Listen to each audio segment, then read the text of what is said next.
Assalamualaikum warahmatullahi wabarakatuh. Halo teman-teman, jumpa lagi Dumpa Manekicau, channel yang konsisten membahas murai batu dan informasi tentang dunia burung. Oke teman-teman, saya pengen tahu gimana keadaan kalian. Saya pengen kalian baik-baik aja ya, selalu diberikan kesehatan, kebahagiaan, diberkahkan rezekinya dan dimudahkan segala urusannya. Teman-teman, gimana burungnya? Sudah perform apa belum? Teman-teman harus tetap semangat ya. Walaupun burung yang dipelihara masih ngaco gitu ya. Masih belum bisa ditampilkan di lapangan. Burung udah gacor di rumah. Udah bongkar materi tapi di lapangan mainnya nggak enak gitu ya. Mainnya nggak sesuai ekspektasi, nggak kayak burung-burung yang lain. Padahal di rumah gacor, ya kan? Ya ini biasanya untuk orang awam agak pusing gitu ya. Wah burungnya udah gacor tapi di lapangan kok nggak gacor. Saya sering bilang soal burung ke lapangan itu ya bukan hanya sekedar gacor. Oke?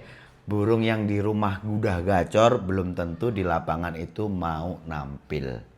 Soal burung gacor di lapangan ini kan suatu penggambaran bahwa burung itu saat kita rawat dia sudah tercukupi kebutuhannya, artinya burung itu dalam keadaan yang sehat ya. Dimana burung dewasa yang sehat pasti dia akan dapat birahi.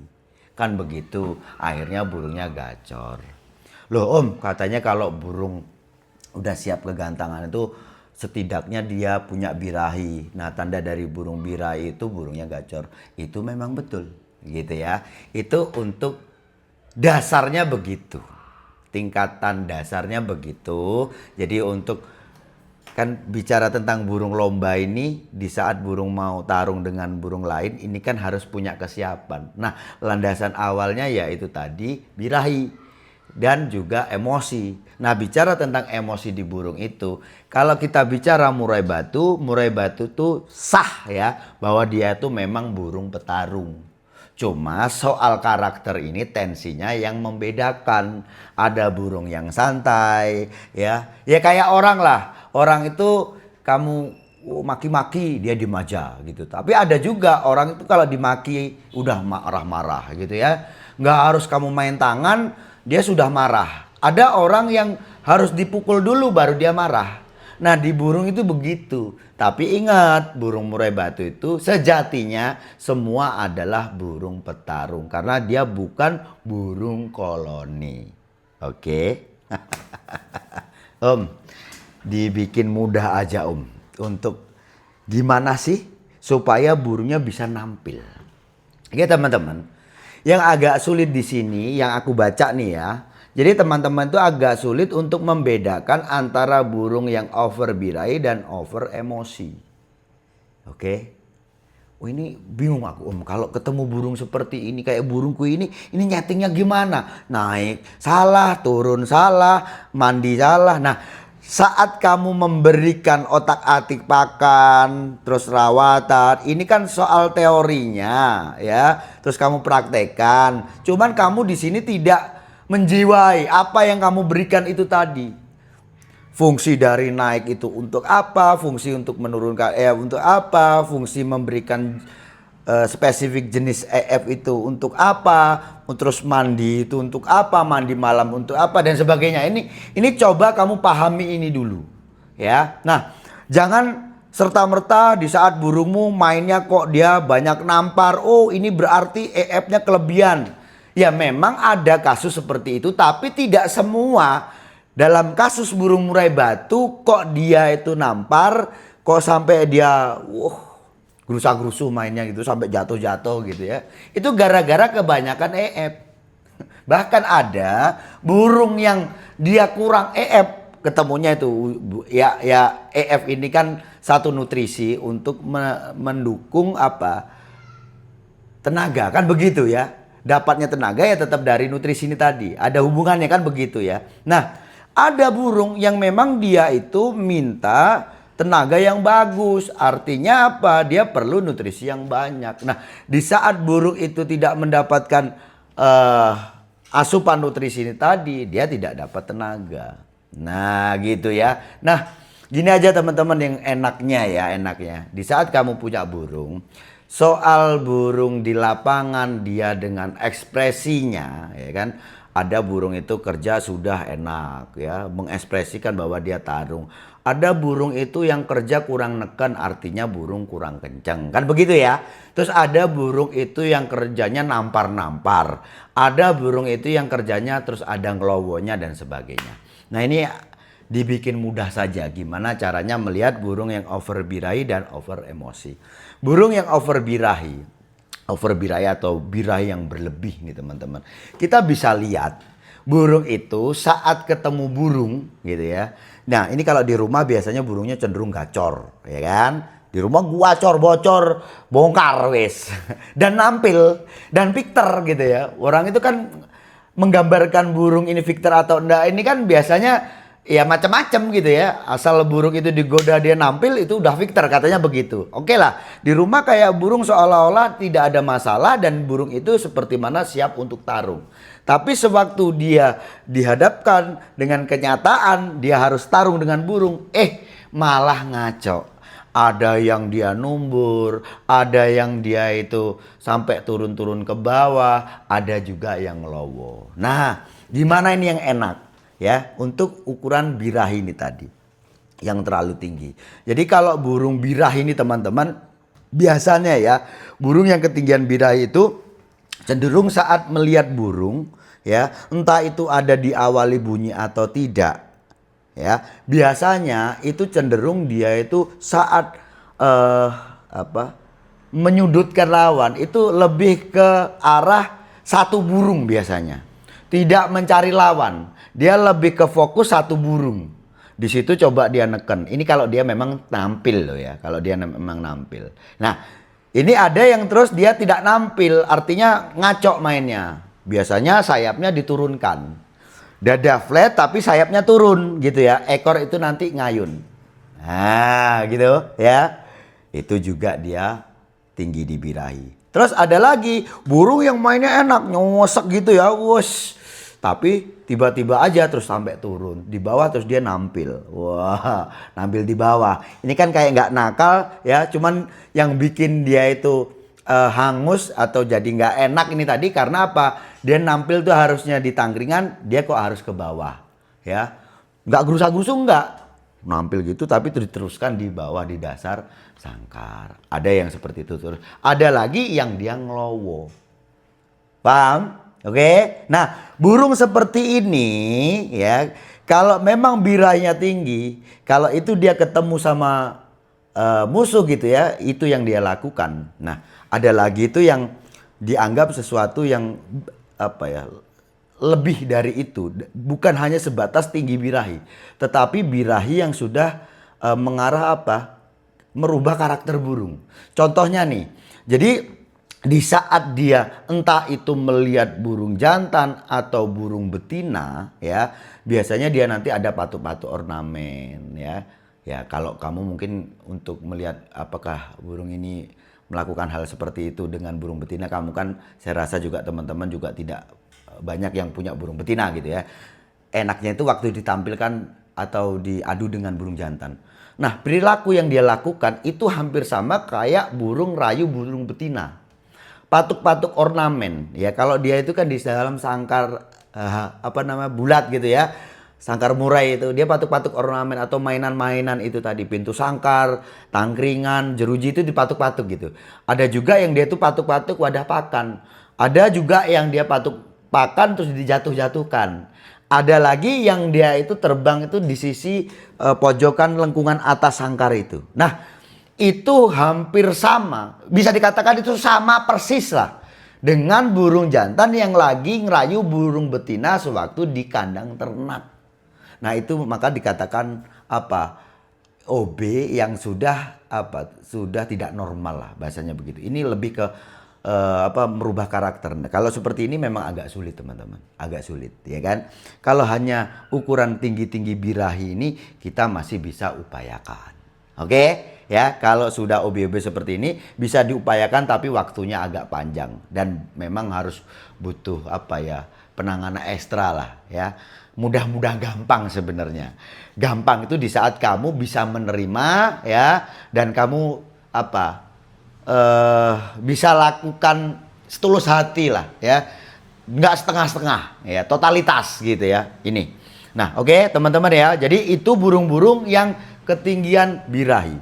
Nah di saat burung-burung yang ketinggian birahi seperti ini gitu kan ya, ini gimana penanganannya, gimana? Nah di sini tadi juga soal tensi kan ya, sejauh mana untuk ukuran birahi yang meninggi ini tadi. Nah teman-teman, kan ada orang mungkin menyarankan coba pangkas EF-nya, coba ini itu. Oke, kalau kita bicara tentang birahi, ada hal memang kita bisa lakukan, yaitu menurunkan birahinya. Apa-apa saja yang bisa kita lakukan untuk menurunkan birahi itu. Contohnya seringnya mandi. Oke. Terus memangkas porsi EF. Oke, itu hal yang memang bisa menurunkan birahi di burung kita. Ya kan? Terus ada lagi pertanyaan, Om, burung saya oke tinggi birahi, porsi EF sudah aku pangkas, tapi burungnya tetap aja seperti itu. Ada kan seperti itu. Nah teman-teman, maka saya tadi bilang, tidak serta-merta dengan kamu pangkas EF itu, maka burungmu nanti akan selesai dengan kasus birahinya. Secara teori, hubungan birahi ini kan ada hubungan dengan hormon testosteron. Ya kan?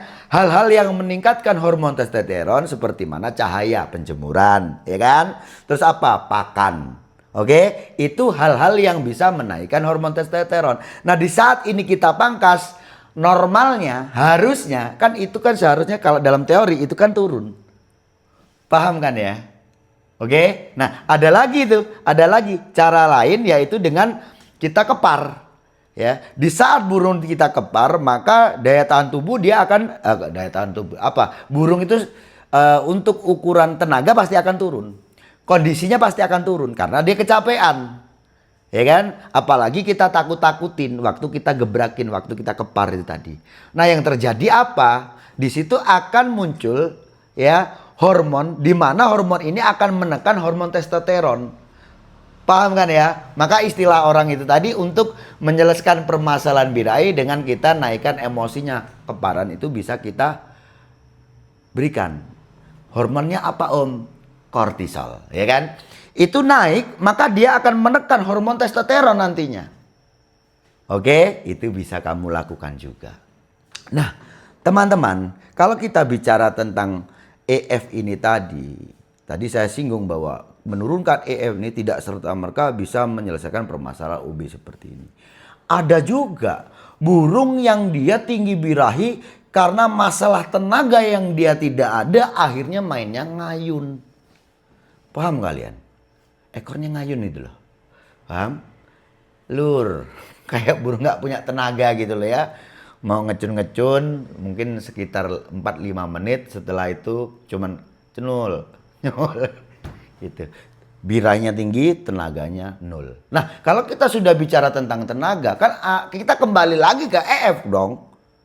Oke? Ya memang teman-teman, selain EF ya bisa kamu kasih kayak seperti mana suplemen atau vitamin ngedur ini gitu ya. Ya suplemen ini memang konsentrasinya tinggi di tenaga, memelihara stamina tanpa menaikkan birahi. Cuman kan yang namanya orang juga pengen otak-atik lagi. Ya sudah, kalau pengen otak-otak lagi ya otak-atik lagi maksudnya. Itu kalian mainkan EF. EF-nya di mana? Bisa mainkan jangkrik. Oke? Bisa juga mainkan selain jangkrik juga bisa. Tapi ya itu tadi intinya memberikan tambahan EF. Nah ingat, penambahan EF ini kalau kamu hanya tambah, yang terjadi apa? Tenaga naik, tapi juga birahi include. Naik, ikutan dia. Nah gimana caranya supaya kita hanya mendapatkan tenaga tanpa harus birahinya ikutan? Yaitu tadi kamu bisa redam dengan mandi. Oke, kalau di rawatan hariannya kamu bisa imbangi dengan keparan. Itu, paham kan ya? Oke ya. Nah sekarang lanjut ke emosi, over emosi. Nah, kalau kita bicara tentang burung yang over emosi, ini juga macam-macam, beragam juga. Tinggal sejauh mana untuk kesiapan birahinya. Kalau burung enaknya ngomong nih, burung yang bener-bener untuk birahi aja dia belum dapet. Ya, anggap aja untuk orang awam nih, kalau burung belum gacor kan belum ada birahi kan. Anggap aja burung seperti itulah. Tapi dari karakternya memang tensinya tinggi. Burung itu gampang naik tensinya. Atau burung itu tipe burung yang temperamen gitu loh ya. Nah, di saat ketemu burung yang terjadi apa? Burung tidak akan berkicau. Yang ada burung hanya galak. Dan ekspresinya hampir sama juga dengan burung yang seperti Mananglowo itu tadi. Dia juga ada numbur, ada menurunkan sayap. Tapi di sini biasanya agak ngembang untuk bulu dadanya. Oke ya, dia numbur, agresif, ya. Kalau dia sebelum numbur biasanya ketrak-ketrek dulu, seolah-olah kayak mau naruh, kayak mau ngancam. Tapi karena dia dasarnya saja belum dapat, ya dia pengennya main dengan fisik karena tensinya terlalu tinggi. Ini tipe-tipe burung yang terlalu agresif atau bisa dikatakan burung yang over emosinya. Gitu. Gimana? Mudah kan ya? Mudah kan? Nah, burung seperti ini, kalau tadi kan di burung yang over birahi kamu temukan jantan dan betina, maka dia akan perilakunya sama, yaitu dengan dia caranya merayu. Kalau di burung yang over emosi, ketemu burung jantan betina, yang terjadi apa? Numbur. Nah, bukan narung fisik. Pengennya mau ngajar burung itu. Entah itu jantan atau betina saat ditemukan. Nah, kalau burung yang birahinya tinggi itu ya ketemu betina pasti dia ngerayu, ngecun dia. Walaupun kalau ditemukan jantan masih ngaco gitu ya, masih ada ngejar gitu. Tapi kalau ketemu betina biasanya lebih ke ngecun dia. Bongkar nanti ketemu betina. Nah, kalau burung-burung yang over emosi biasanya ketemu betina enggak. Ya tetap pengennya ngajar. Gitu ya. Soal emosi ini tadi juga ya ada perbedaan sedikit. Banyak berbeda dengan kasus burung satu dan yang lain. Tapi mudahnya untuk melihat itu di mana burung yang over emosi, kecenderungan burung itu terlalu agresif saat melihat musuh. Itu aja wis. Dan cenderung burung itu malah ndak bunyi. Kalau memang birahinya betul-betul drop. Kalau birahinya ada, burung itu berbunyi, bunyinya lantang, tapi cenderung putus-putus. Itu kalau emosi. Oke? Nah, kalau di kasus emosi, sedikit aja untuk soal settingan gitu kan ya. Burung yang sudah ketinggian emosi, ini gimana? Banyak orang ya, mungkin ditanya burung seperti ini gimana om nyerang. Udah om turunkan EF-nya wes. Tak bilangin ya, gak mungkin ketemu kalau burung seperti ini. Kamu turunkan EF-nya, kamu porsi EF kamu pangkas, gak mungkin ketemu. Burungmu yang jelas parah nanti. Ya, bahkan burung yang sebenarnya udah nampil tapi hanya dia masih banyak tingkah. Masih ada numbur, terkadang itu terlalu gerusa-gerusu juga gitu. Main enak, mungkin musuhnya di sana itu agak terbang-terbang atau ini, dia nanti numbur. Gitu ya. Nah, burung seperti itu kan masih sebenarnya sudah enak, hanya aja dia terpicu emosinya, akhirnya dia melakukan tindakan seperti itu. Nah, ini teman-teman, kalau kamu pangkas EF-nya nggak selesai. Tak jamin. Yes. Oke? Kenapa Om Sanda? Di saat burung-burung dengan karakter temperamennya tinggi, burung itu udah jelas dia emosinya tinggi, kok kamu tidak imbangi dengan birahi dia? Ngaco, galak tok itu nanti. Wis tak jamin galak tok. Oke ya. Oke? Nah, untuk burung seperti ini gimana?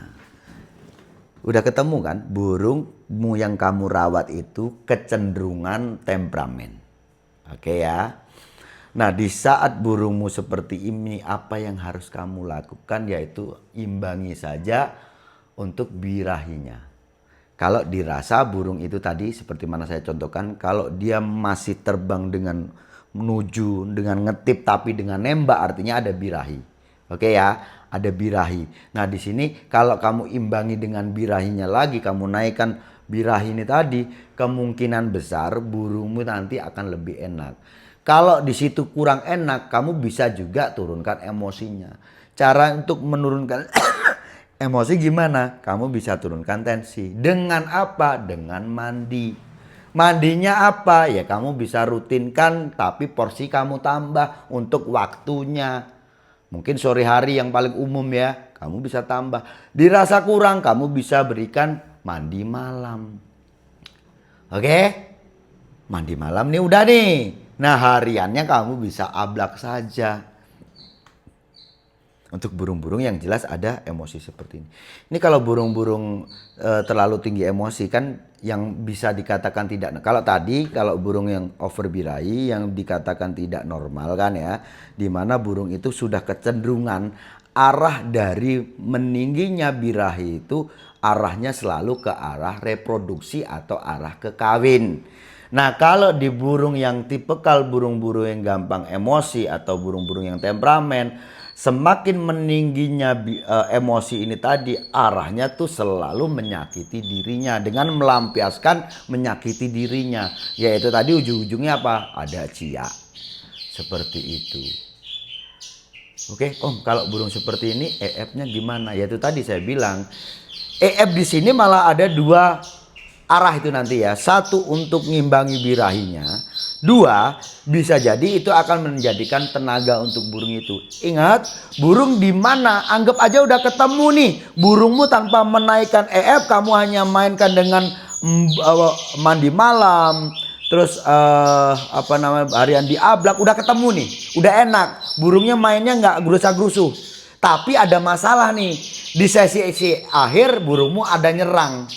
Itu suatu tanda bahwa burungmu itu tadi dia on fire, birahi emosinya udah selaras, hanya saja tenaganya yang bermasalah. Oke ya. Bicara tentang settingan dengan settingan harian dan settingan lomba gitu ya. Orang kan di sini saat saya mengatakan coba kamu mainkan EF ini kan selalu beranggapan bahwa harian itulah yang disetting untuk menambahkan EF. Teman-teman, kalau kita bicara tentang harian, ini dasar yang memang harus kamu pahami ya. Dimana burung, di saat kita memberikan settingan harian itu targetnya adalah burungmu kondisinya bagus. Di saat burungmu kondisinya bagus, burungnya fit. Yang terjadi apa? Burung itu pasti akan birahi. Ya, birahi hubungannya dengan ini tadi loh. Naiknya hormon testosteron dan sebagainya kan begitu, ya kan? Di mana burung yang sehat, burung yang fit pasti dia akan birahi. Oke, kondisinya bagus, dia ada birahi, burungnya gacor itu udah cukup untuk harian. Nah, yang kita kalau kita pengennya di lomba, kita ini bicara settingan lomba. Nah, settingan lomba itu nanti kita boleh cari nih. Ada orang itu yang memang lebih spesifik, mungkin dari seminggu dia kondisikan burungnya untuk ke lomba gitu ya. Jadi di sini bukan berarti dia menambahkan porsi EF itu di seminggu ini, tapi lebih memberikan pengondisian ya supaya burung itu lebih punya tenaga, tidak membuang tenaga, lebih fit, kondisinya lebih prima gitu loh ya, dikondisikan. Selama seminggu ada seperti itu. Nah, yang paling umum 3 hari menjelang lomba. Di saat kamu punya burung yang sudah fit dengan kesiapan yang sudah ada, ini kan tinggal poles di mana burung itu sewaktu kegantangan dia tinggal kita berikan tenaga. Itu akhirnya burungmu nanti main dengan ngotot dan juga punya apa? Durasi yang panjang dari awal sampai akhir mainnya ngotot. Kan begitu ketemunya. Mudah bukan? Mudah lah. Ya mudah. Nah di sini loh. Aku nih makan agak bingung nih. Di saat teman-teman ini kok agak sulit ya. Melihat, memperkirakan. Ya menggambarkan permasalahan di burungnya itu sebenarnya seperti apa. Ya. Ya sebenarnya saya pengen itu kan gini. Selalu saya katakan. Cobalah untuk memahami, mendalami burung yang kamu rawat. Ya, dengan soal karakternya, dengan permasalahannya, dengan perubahan sekecil apapun di burungmu, akhirnya nanti kamu tahu gitu loh. Ya. Jadi kalau kamu sudah tahu itu, nanti kamu akan mudah untuk menghandle burungmu. Burungku seperti ini nanti siap apa enggak, itu udah kelihatan kok burung itu. Ya. Mudah sebenarnya, mudah. Gitu, teman-teman ya. Ya. Jadi itu tadi ya satu gambaran untuk membedakan antara burung yang over birahi dan juga burung yang over emosi. Oke, nanti kalau perlu ada pembahasan lebih lanjut ya untuk soal gimana sih caranya untuk menyelesaikan permasalahan burung yang over birahi gitu ya. Terus kita bikin terpisah aja. Terus gimana caranya menyelesaikan permasalahan yang tipikal burung yang over emosi. Nah, nanti kalian komen aja, tulis aja komentarnya, nanti kita bahas satu persatu. Gitu ya, saya rasa cukup sekian. Sukses selalu.